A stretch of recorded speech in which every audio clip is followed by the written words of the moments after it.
मुख्यमंत्री माझी लाडकी बहीण या योजनेचा लाभ मिळाला का? हो मिळाला. काय वाटतंय? 1,500 रुपये महिन्याला तुम्हाला मिळत आहेत. किती महिन्याचे तुम्हाला पैसे जमा झालेले आहेत? 2 महिन्याचे. योजनेचा लाभ तुम्हाला नाही भेटायला. का नाही भेटला? काय माहिती, फॉर्म भरू कटाळून गेला आम्ही. पांढरे शिपट केस झाले फॉर्म देऊन, फोटो देऊन. आता ही बघा तुम्हीच काय करायची ती.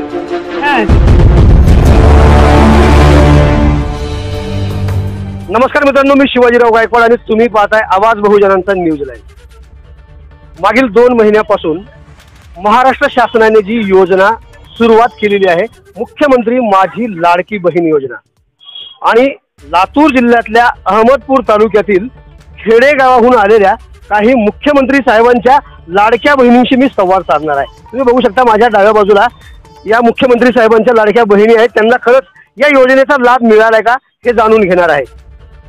काकू, कुठून आलात? अंधोरीहून. कशासाठी आला? तिथं दवाखान्यामध्ये आलात? हो, आम्ही सोबत आलात.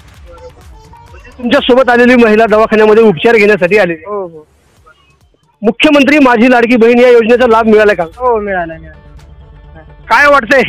1,500 रुपये महिन्याला तुम्हाला मिळत आहेत. किती महिन्याचे तुम्हाला पैसे जमा झालेले आहेत? 2 महिन्याचे. 3,000. काय सांगायचं सरकारला? 1,500 रुपये महिना देतंय, काय सांगायचंय? काय नाही, असंच आणखीन 1,000-1,500 बी दिले तरी चालतंय. एवढ्या 3,000 काय होतंय? 1,500 महिन्याला पडते. त्यांच्याकडे जाणार आहे मी, काकूकडे सुद्धा जाणार आहे. दुसरी लाडकी बहीण सुद्धा आहे. काकू, तुम्हाला भेटलाय का मुख्यमंत्री माझी बहीण या योजनेचा लाभ? तुम्हाला नाही भेटायला. का नाही भेटला? काय माहित, साहेबाला माहित. आम्हाला काहीच भेटलं नाही. घरकुल नाही, गॅसचं नाही, पैसे नाहीत, आणखीन काहीच नाही. फॉर्म भरू कटाळून गेला आम्ही. पांढरे शिपट केस झाले फॉर्म देऊन, फोटो देऊन. आता ही बघा तुम्हीच काय करायची ती. या महिलांच्या ज्या प्रतिक्रिया आहेत, काही जणांना भेटले आहेत. साहेब, तुम्हाला भेटलाय का? खूप तुमच्या चेहऱ्यावरती आनंद ओसंडून वाहताना मला बघायला मिळतंय. तुम्ही खुश आहात खरं तर. म्हणजे तुम्हाला लाभ मिळाला असणार नक्कीच. भेटली. किती महिन्याचा भेटला? 2 महिन्यात. तुम्हाला काय सांगायचं सरकार? काय नाही, अजून थोडे पैसे द्या म्हणायचे. अजून मला सांगा ताई, मागील 5 वर्षामध्ये आमदार साहेबांनी जे कामं केलेत त्याच्यावरती तुम्ही समाधान आहेत का?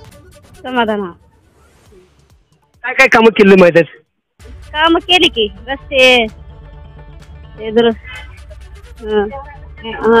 शेतात. जे आहे नाही काकू, तुमच्याकडे आलो होतो मी, तुमचा प्रश्न तुम्हाला विचारला. ताईंना जे बोलायचं ते बोलल्या. रस्ते झाले, अजून काय झालं? आम्हाला गॅस नाही, राशन नाही, राशन बी भेटत नाही आम्हाला. आम्ही मंजूरदार आहोत, रोज शेताला जावं लागतं, काहीच भेटत नाही. मुख्यमंत्री माझी लाडकी बहीण योजनेचे किती हप्ते मिळाले? 2. म्हणून काय सांगायचं सरकारला? काय नाही, थोडे वाढवून द्यायचे. 1,500 काय होत नाही, काम होत नाहीत. वयस्कर काकू आहेत माझ्यासोबत, त्यांच्याकडे जाऊया. काकू, कुठून आलात तुम्ही? आम्ही शिवणखेडावरून आला. शिवणखेडून आलात का? दवाखान्यामध्ये आला. भेटला योजनेचा लाभ? माझी लाडकी बहीण मुख्यमंत्र्यांनी जी योजना सुरू केलेली आहे महाराष्ट्रामध्ये, त्या योजनेचा तुम्हाला लाभ भेटलाय? नाही आम्हाला भेटायला. का नाही भेटला? आम्हाला 60 वर्षाचे. म्हणजे तुम्हाला 60 वर्षाचे मिळतात असं सांगायचं? त्यामध्ये समाधानी आहेत? समाधानी. आता वाढून या म्हणजे 1,500 व्हावं, 1,000 नाही, 4 वर्ष 4 महिन्याला कुठे 2,000-3,000 येऊ शकते. समाधान आहेत?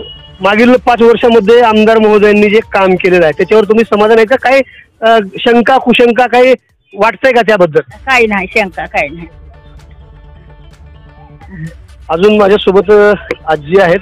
काकू, आजी कुठून आलात? ब्रह्मपुरी बोडक्यावरून. दवाखान्यामध्ये आलात, काय होतं? दवाखान्यात बीपी आहे. आणि किती वय झालंय? 65. तुम्ही लाडकी बहीण योजनेमध्ये नाही, परंतु मिळालं नाही आणखीन काय. माझी पगार सुद्धा चालू होते साहेब, बंद केल्या. ती पैसे मिळतात होते ती सुद्धा बंद झाले. का बंद झाले? कुणाला ठावाय? आता ती भराय गेले की म्हणाले तुमचं DID मध्ये नाव नाही, नाव टाका म्हणाले. एकूणच परिस्थिती जर पाहिली तर अहमदपूर तालुक्यातील या महिलांशी संवाद साधल्यानंतर माझ्या निदर्शनास आलेलं आहे की ज्या महिलांना 2 महिन्यांचे पैसे अर्थात 3,000 रुपये ज्यांच्या खात्यावर पडलेत त्यांच्या चेहऱ्यावरचा आनंद तर तुम्हाला बघायला मिळतोय, परंतु ज्या महिला या योजनेमध्ये पात्र नाहीत किंवा वय जास्त झालेलं आहे त्यांच्या मात्र समस्या कायम आहेत. मंडळी, हा जर व्हिडिओ तुम्ही फेसबुकवरती जर पाहत असाल तर नक्कीच आमच्या फेसबुक पेजला फॉलो करायला विसरू नका आणि यूट्यूबवरती जर पाहत असाल तर आमच्या चॅनलला सबस्क्राईब करायला विसरू नका. ताजे आणि महत्त्वाचे अपडेट पाहण्यासाठी पाहत राहा BN4 आवाज बहुजनांचा. न्यूज लाईव्ह करता शिवाजीराव गायकवाड, अहमदपूर, लातूर. आवाज बहुजनांचा.